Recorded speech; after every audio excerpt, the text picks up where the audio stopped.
About 3 years ago, I got a little overconfident with a 4-inch grinder. I took the engine from a YZ125 and the frame of a Raptor 250 and tried to unite them as one. I don't feel super overwhelmed by this project yet. Maybe I should. I definitely should have. I vastly underestimated the amount of time it takes to eyeball something, measure it, cut it wrong, look at it, measure it again, cut it probably wrong again, and repeat until you get one little piece that's correct. But finally, after hundreds of days, several comments wanting to know where the 125 is, and thousands of crayons eaten, I have made enough progress on this to feel like I can share it with you again. Let's back up and recap what's happened up till now. Alright, so the first clearance issue has come up. This mount right here is in the way of the back of the cases where the kickstart, where there's a hump there for the Kickstarter. So this has got to go. Also, this tab for the rear brake reservoir is in the way as well, so we'll have to just relocate that. So time to start cutting.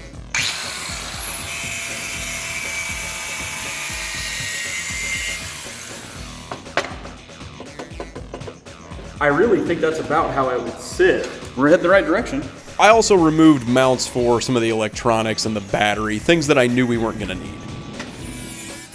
The Raptor 250 doesn't pass the swing arm pivot bolt through the engine cases like basically every other engine I've ever seen. So for me to use the swing arm pivot like the YZ125 had it, we had to notch the Raptor 250 swing arm.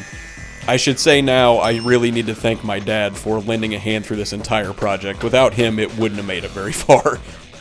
With the swing arm in place, it was time to make a cross member for the bottom engine mounts. The center of the Raptor 250 frame is basically just one big hole. There needs to be some more beams there to mount some uprights too to hold the engine up. Voila.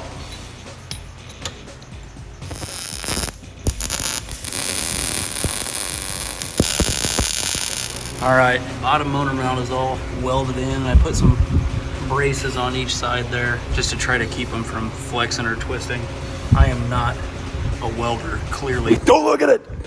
But, you know, it's in there. So, as ugly as it is, I don't think that it's going anywhere. So, we'll roll with it. I think I'm going to wait and do these A pieces here last because I'm not quite sure how everything's going to look up here with the radiator and the expansion chamber just yet. So I think I'm going to hold off and do these later and maybe make this head stay now.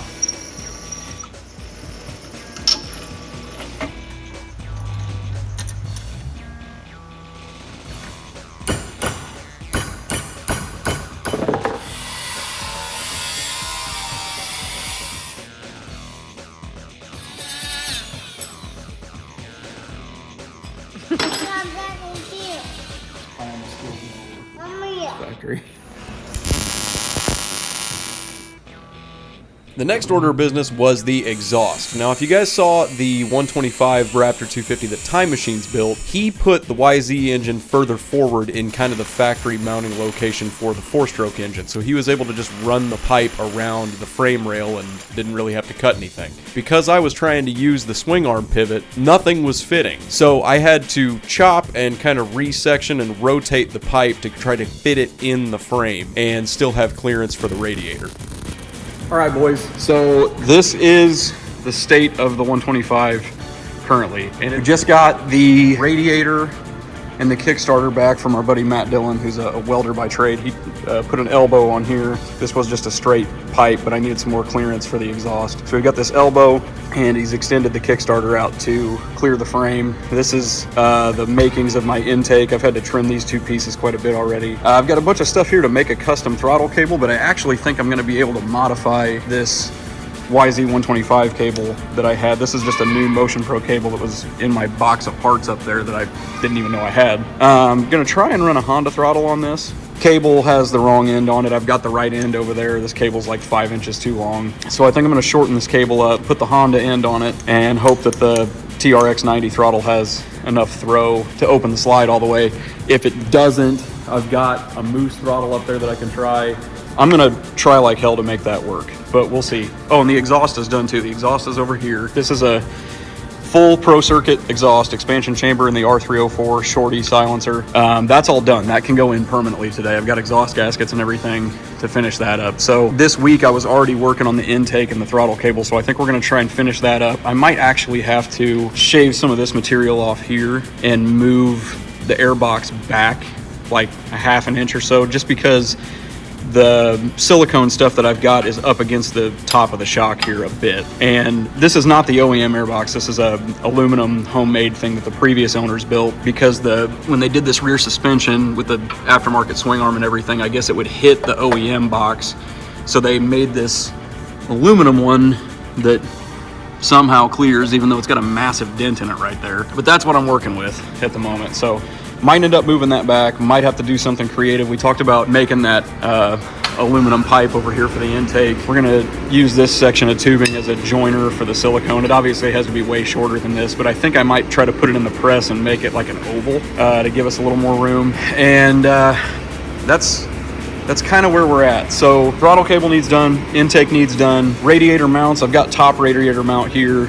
I can make the bottom ones now that I have the radiator back. The radiator should go in today. We need to make a front engine mount up here, and then I should be able to put some fuel to this thing and at least see if it's gonna run, which is a completely pointless exercise because it's nowhere near in any shape to actually take it out and try to move it under its own power. Like, for example, it doesn't even have swing arm bearings in it at all at the moment. I don't know if the chain is the right length anymore. You know, there's gonna be some bugs to iron out, but I feel really confident that by the end of today, I should be able to at least make this make noise. Yeah, that didn't happen. Once again, I completely underestimated how long it was going to take to make little things like the radiator mounts. But the good news was the radiator did get mounted. We're using a YFZ450 radiator just like the CRF150 Super Mini hybrids. We also took time to build mounts for the CDI and for the coil. We had to extend the wire harness a little bit so that we could mount the CDI further from the coil than it was on the bike. The exhaust and the radiator don't really leave any room in front of the engine to make an A-shaped front engine mount, so what we did was another cross member in the bottom of the frame with another upright to the front of the engine cases. The throttle cable actually didn't turn out to be the nightmare I was expecting it to be. I found a really good tutorial, I'll link it below. All I did was measure where the new nipple needed to be on the thumb throttle side, cut the cable down, and then using a soldering pot, solder the new end onto the cable, and after some adjustment, it worked perfectly. I am still a little nervous about durability, but I did try to pull the end off with some pliers really hard a few times, and it didn't break. So hopefully it holds. I somehow misplaced that little bracket that used to hold the rear brake reservoir, so we had to make our own, and I'm happy with how it turned out. It's kind of bent in to where it tucks the reservoir up inside the frame where my leg's not going to get into it.